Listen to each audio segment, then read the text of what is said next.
Alright, as usual, let's go quickly over the cake's composition.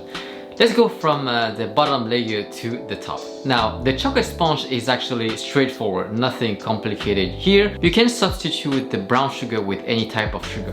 Just notice that there is no baking powder as we are using the egg white as a natural leavening agent. For the chocolate mousse, you can play with the cacao content of the chocolate, as long as it stays between 55% and 70% cacao. A higher content of cacao will give you a firmer and richer texture, while a lower content will give you a softer and a smoother mouthfeel. I personally prefer a lower content for this cake in particular. Now for the raspberry coulis, you don't have to use strawberries, it's only optional.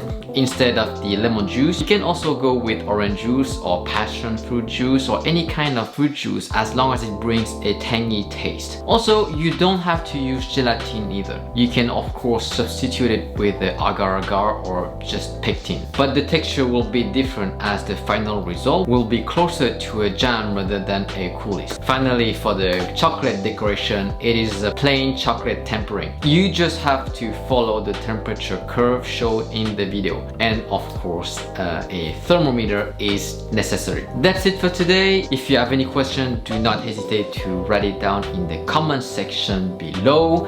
And if you liked it, please hit the like button. It will help me a lot with the YouTube algorithm and it means that you are supporting the channel. And thanks for watching, and until next time, bon appétit!